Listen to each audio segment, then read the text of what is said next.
Welcome to the Weaver Podcast, your guide to crafting relationships that thrive. Through insightful dialogues and transformative wisdom, we'll unravel the complexities of communication and connection. Let's weave a world where every relationship is built upon mutual respect, deep understanding, and harmony. I'm your host, SONJA WOOD. I'm a soul-driven mediator and a visionary leader. I am devoted to elevate consciousness and cultivate thriving relationships. My deepest calling is to help all my clients create true, authentic, and extraordinary relationships where they are not only heard and understood, but also deeply respected. Welcome back in the Weaver Podcast. I'm SONJA WOOD, your host. Today's topic is one many listeners face: how to support a partner who struggles with emotional resilience. When our loved one is easily overwhelmed by stress, past experiences, or even their own personality traits, it can be really challenging to stay balanced ourselves.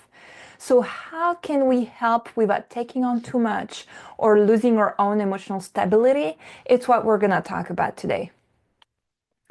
The first thing is to understand emotional resilience. What is emotional resilience really? We hear about it, we talk about it, there's great books about it, but really factually what it is. The emotional resilience is your ability to bounce back from stress, to manage your own emotions, and keep perspective when things get tough. But not everyone has the same level of resilience. This is a fact. Some people are naturally more sensitive, and while others might struggle due to past experiences or mental health factors. So let's talk about just a couple things that lower emotional resilience or that contribute to low emotional resilience. First, some personality traits and sensitivities. So some people, as I said, are more sensitive, more naturally reactive or sensitive to emotional triggers, and that can make resilience more difficult. Past trauma is another thing that can impact emotional resilience. Past experiences, especially trauma, can impact emotional resilience. Certain situations may trigger intense reactions due to unresolved pain. Temporary stress can also be a thing. Even people with strong resilience can find it harder to cope when under significant stress, like job loss or family issue. And on that one, what you eat, how much you sleep, the quality of your sleep, and the quality of your social support, friends, family, colleagues, if any, really impact how you're going to cope with those situations.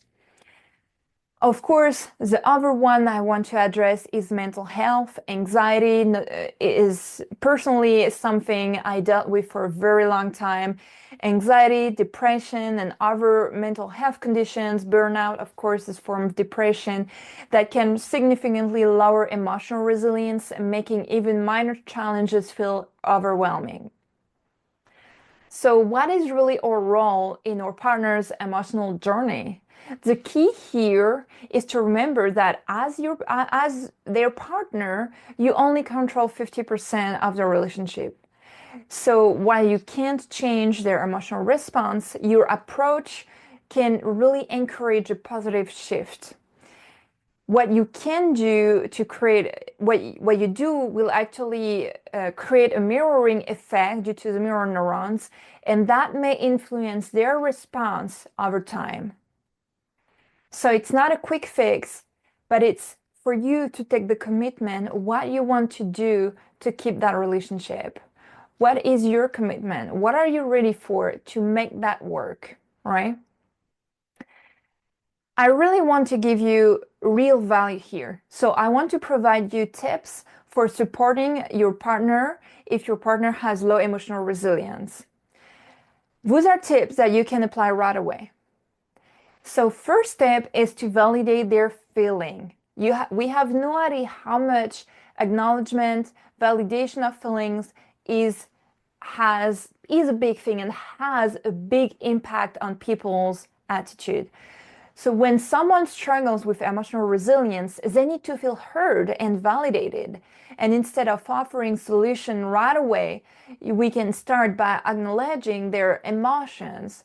For example, oh, I see that this is really hard for you.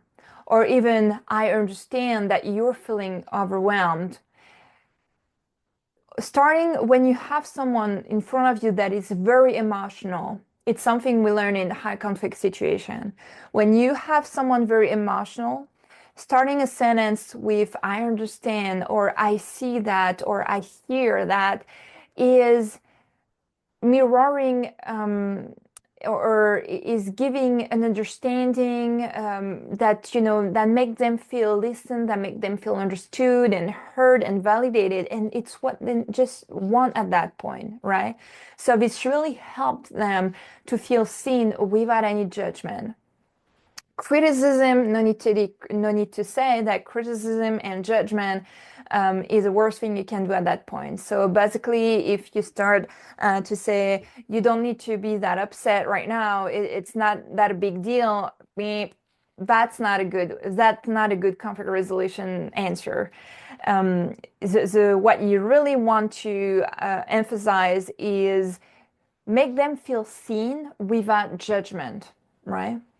The second tips I want to share is setting healthy boundaries. Maintaining your own boundaries is crucial. It's a thing to validate their feeling. It's another thing to let them completely drown you. So supporting a partner doesn't mean taking on their emotional burden. Don't go into that saver, the drama triangle here. Don't go into the saving spot. Let them know that you're here for them, but establish what is manageable for you, what is acceptable for you. Boundaries prevent burnout and reinforce that both partners need to care for their own emotional health. The third tip I want to share is being actually embodying a calm presence. And it's a real tip you can start to apply today. Now, I want to have a little disclaimer here. Being a calm presence, if it's not your temper to be very calm and very chill, can be challenging.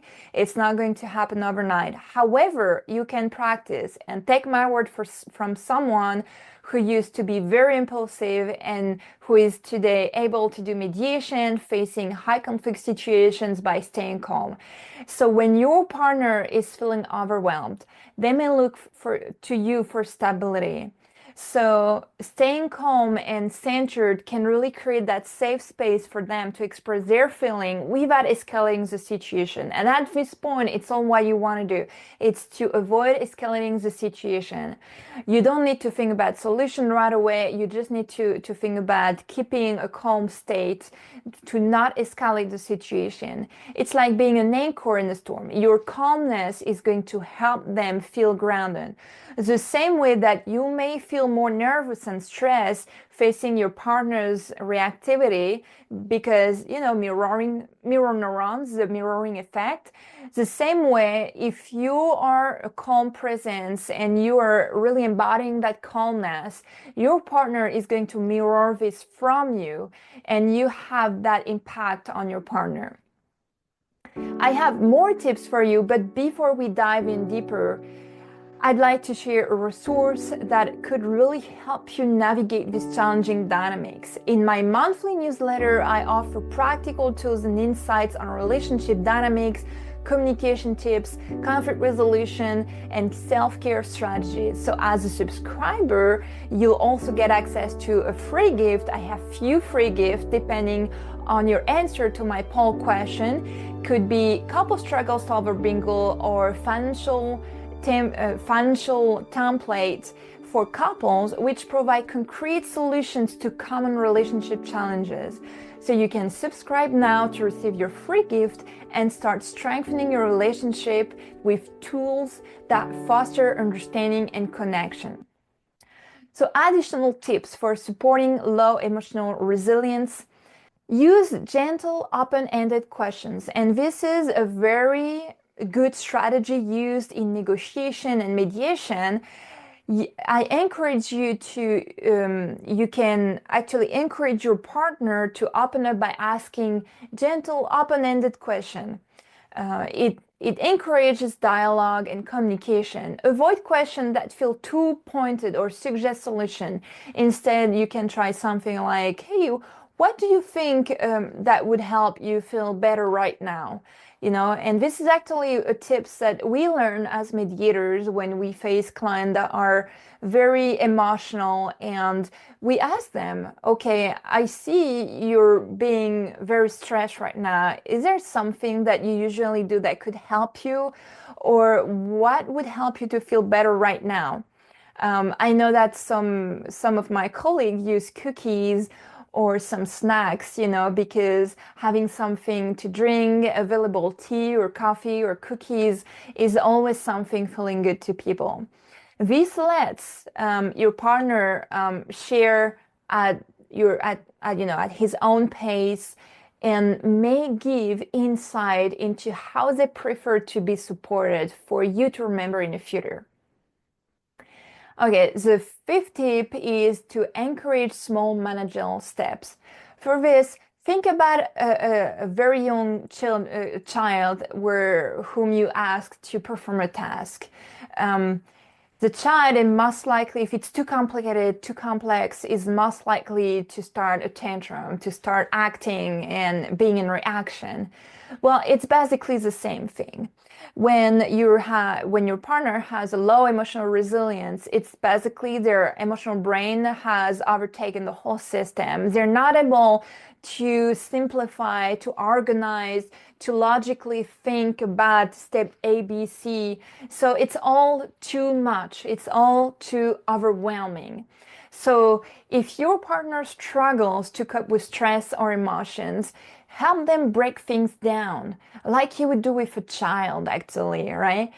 Encourage the small, achievable steps rather than the big one or big changes that can feel definitely overwhelming.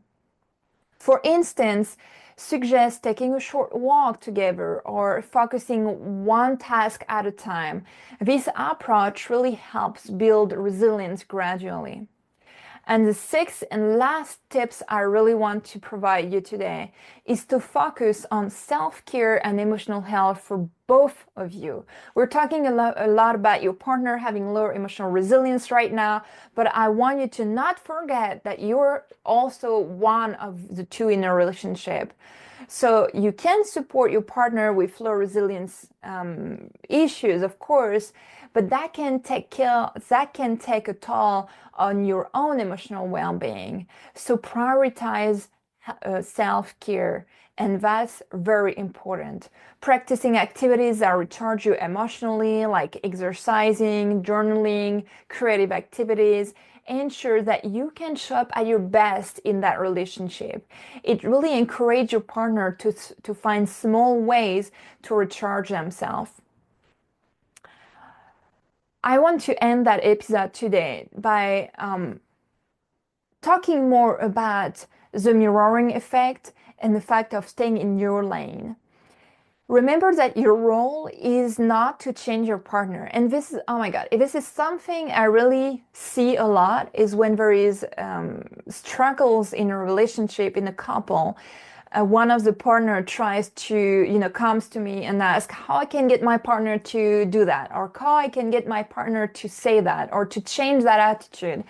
You can't change your partner, but to be a steady, positive presence is something you can do. You can influence their own by using the mirroring effect. You can influence how they will show up by showing up yourself as a steady, positive presence. By managing your own emotions, maintaining calm, and taking care of yourself, you set an example that may naturally begin to mirror. This doesn't guarantee an immediate shift, but relationships are not immediate shift anyway. It takes time. The same, it takes time to build trust, to build a relationship. It takes time to shift, but it can inspire healthier emotional patterns over time. So it's important to remember that we can't control nor fix our partner's emotional resilience. That's not the message of this episode today. What we can do, though, is to provide support, show empathy, and encourage healthy coping mechanism, accepting that you are responsible for only your half of the relationship. That relieves you really of the burden of trying again and again to fix something, to fix them, to fix what they do, what they say, which ultimately leads to a healthier dynamic anyway. So supporting a partner with low emotional resilience is a challenge. I know that, I hear that, and I totally acknowledge that. But by focusing on your 50%, maintaining boundaries, and leading with empathy, you can positively impact your relationship. So remember that growth takes time and consistency, and your calm presence can make all the difference. That's it for me today, what I wanted to share. If this today's episode resonated with you, please subscribe to the Weavers podcast for more insight. Don't miss any new episode. And if you'd like to support the podcast, consider having a rating or a comment. It really helps me and others to find our community and strengthens our mission to build a healthier, more resilient relationship. Thank you a lot for joining me, and remember, the most powerful dynamic or influence is the one you lead by example. Until next time, bye bye.